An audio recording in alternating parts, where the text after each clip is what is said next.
आपका स्वागत है एक बार फिर से कमलेश सर केमिस्ट्री धमाका में। आइए हम आज क्या पढ़ेंगे। अम्ल। अम्ल के बारे में हम पढ़ चुके हैं। हम अध्ययन कर रहे हैं रेलवे ग्रुप डी 2025 के लिए केमिस्ट्री से पूछे जाने वाले प्रश्नों के बारे में अध्ययन कर रहे हैं। पिछले वाले क्लास में हम अम्ल के बारे में अध्ययन किया था।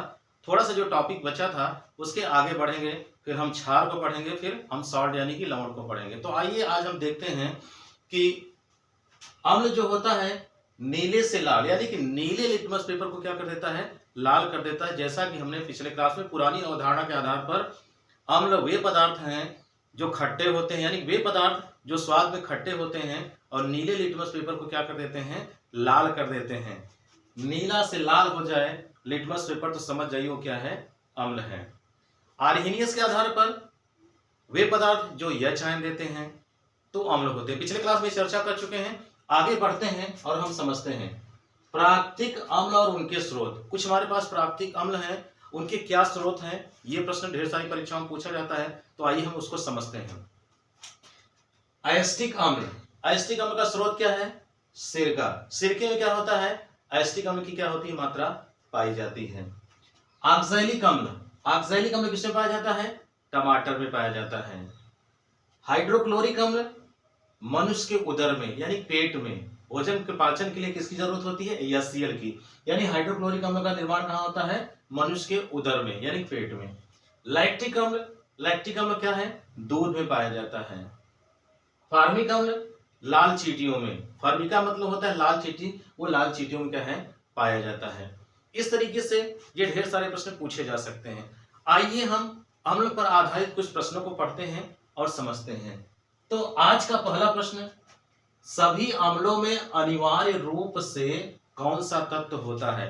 सभी अम्लों में निश्चित रूप से कौन सा तत्व होता है, ऑक्सीजन, क्लोरीन, हाइड्रोजन, सल्फर। तो अगर हम देखें तो सभी अम्लों में मुख्य रूप से क्या होता है, जैसे हमारे पास HCl हो गया, H2SO4 हो गया, HNO3 हो गया। तो निश्चित रूप से यहाँ पर देख रहे हैं ऑक्सीजन है, क्लोरीन है, कहीं पर है, लेकिन सभी में क्या है, हाइड्रोजन है। यानी कि सभी अम्लों में अनिवार्य रूप से कौन सा तत्व पाया जाएगा, हाइड्रोजन। अनिवार्य होगा, जरूर होगा, निश्चित रूप से होगा, हाइड्रोजन होगा। तो हमारा उत्तर क्या हो जाएगा, हाइड्रोजन हो जाएगा। आइए आगे बढ़ते हैं। एक्वारेजिया किसका मिश्रण है। एक्वारेजिया मतलब अम्लराज।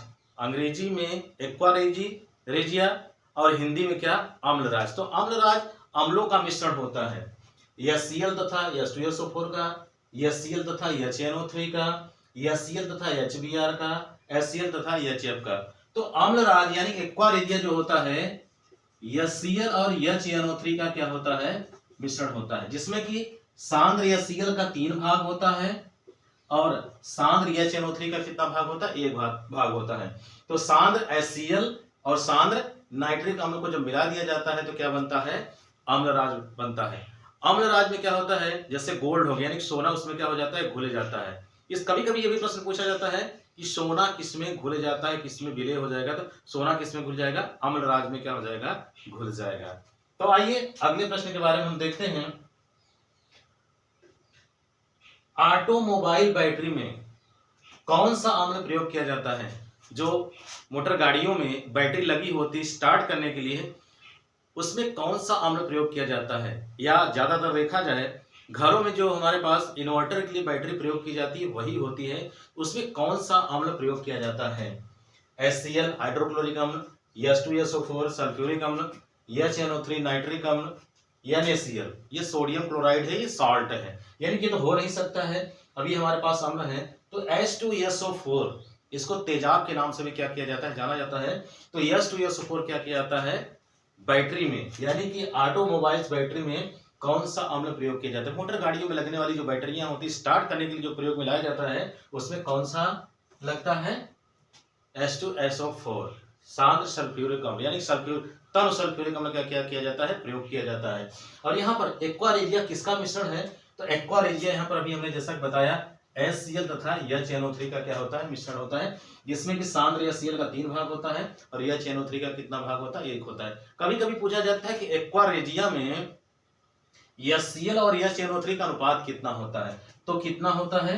3:1। कभी कभी प्रश्न को उल्टा भी पूछा जाएगा एक्वारेज यानी कि अम्ल राज में नाइट्रिक अम्ल और HCl का अनुपात क्या होता है? तो नाइट्रिक अम्ल का 1 भाग हो जाएगा और HCl का कितना भाग हो जाएगा? 3 भाग हो जाएगा। इस तरीके से प्रश्न क्या किए जाते हैं? पूछे जाते हैं। तो अम्ल से संबंधित प्रश्न हमने बताया, अम्ल के बारे में भी बताया। अब हम क्षार के बारे में पढ़ेंगे, लवण के बारे में पढ़ेंगे। जब हम सब पढ़ लेंगे तो उससे संबंध मिला करके हम ढेर सारे प्रश्नों को क्या करेंगे? आगे पढ़ेंगे। तो वीडियो कैसा लगा? अच्छा लगा हो तो लाइक, सब्सक्राइब और शेयर जरूर करें। निश्चित रूप से ये केमिस्ट्री में महत्वपूर्ण प्रश्न है जो कि रेलवे ग्रुप डी 2025 के लिए महत्वपूर्ण होंगे। तो चलिए आप पढ़ते रहिए, मेहनत करते रहिए।